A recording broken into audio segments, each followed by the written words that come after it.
I'm Pete. I'm Stephanie, and this is the Cool Part Show, our show all about innovative, unusual, unique 3D printed parts. This solid steel part is bendy by design. Flexible metal bellows on this episode of the Cool Part Show.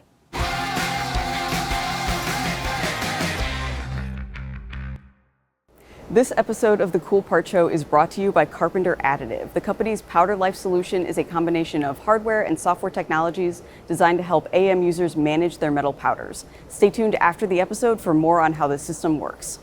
Welcome to the Cool Part Show.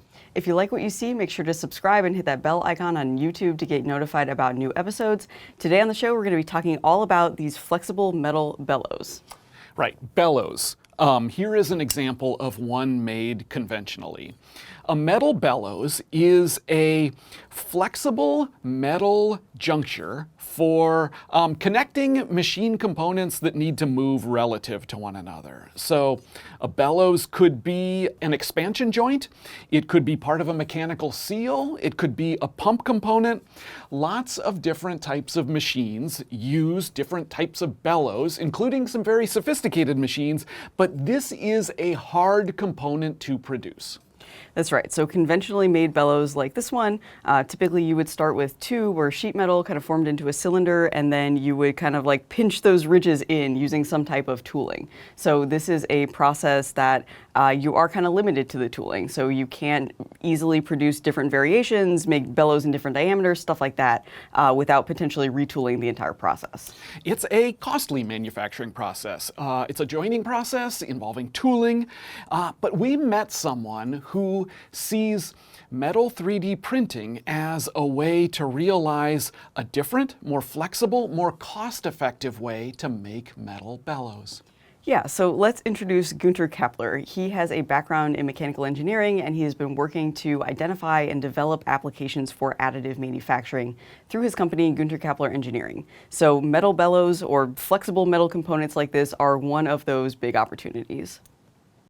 Well, metal bellows are used as flexible elements. The flexibility of these elements is realized mechanically in the form of elastic, single or multi-layered, thin-walled corrugated bellows with an undulating diameter.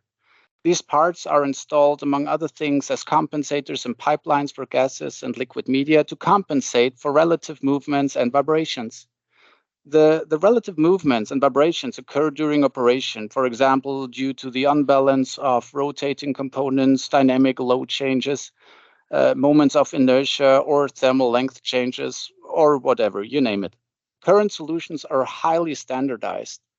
Instead of adapting to the adjacent components often have to be adapted to the flexible elements. From a commercial point of view, the specific prices for these parts reach up to 250 euros per kilogram, which also makes them very interesting for additive manufacturing. So if you can get away from that standardization, there's the chance to adjust and manipulate some of these variables and make different types of bellows.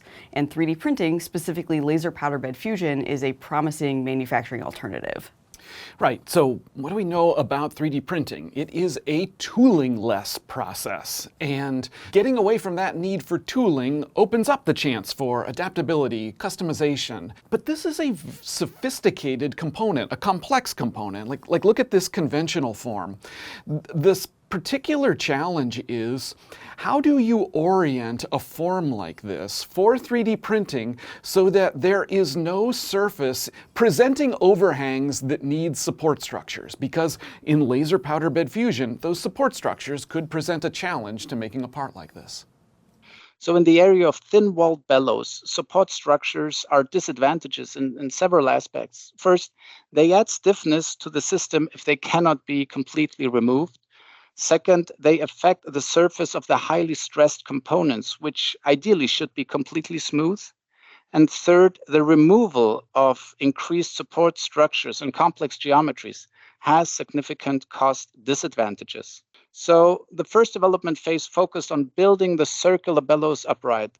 So simply recreating the conventional bellows and printing them straight up and down like this was not really an option because you would have needed support structures between all of these little ridges to support all of the overhangs. And that means you also have to then remove all those support structures in post-processing, and it gets really complicated. So the next version of bellows that Günter started to work on looked more like these. So helical bellows print the ridges at an angle, and so you avoid having those support structures. But these had their own challenges. Yeah, so this form could be 3D printed, but it's not flexible in the way that a bellows needs to be.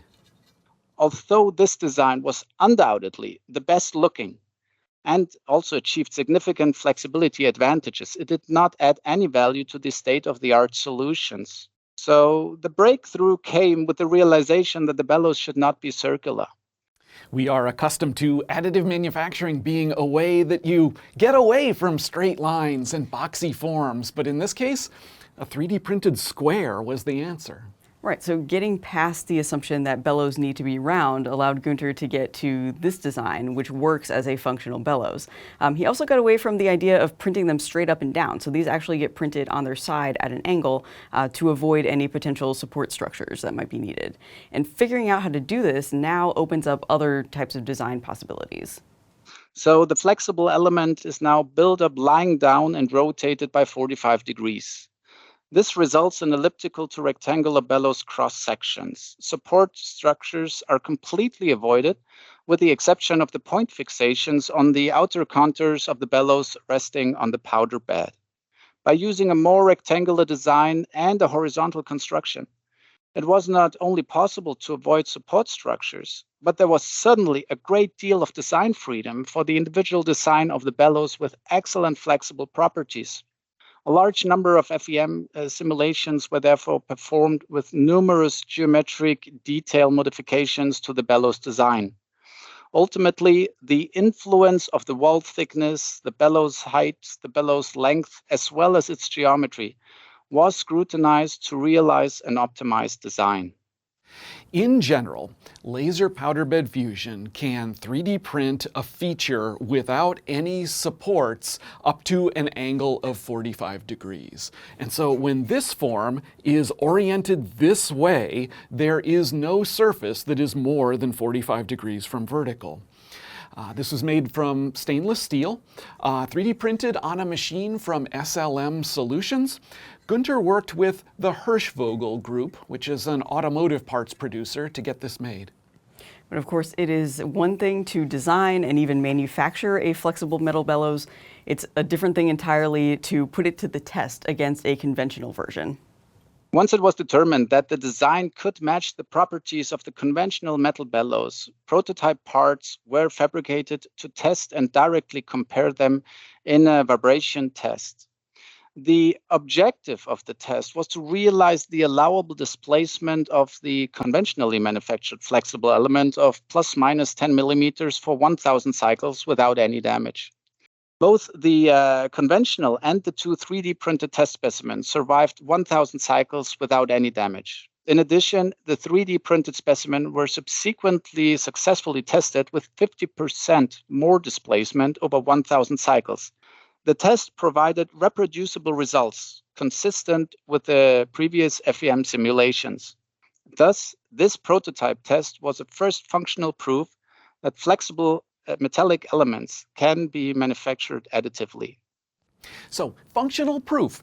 This simple square design promises to open up considerable design freedom for mechanical designers using bellows and cost savings as well. Günter lists some of what a 3D printed metal bellows might make possible.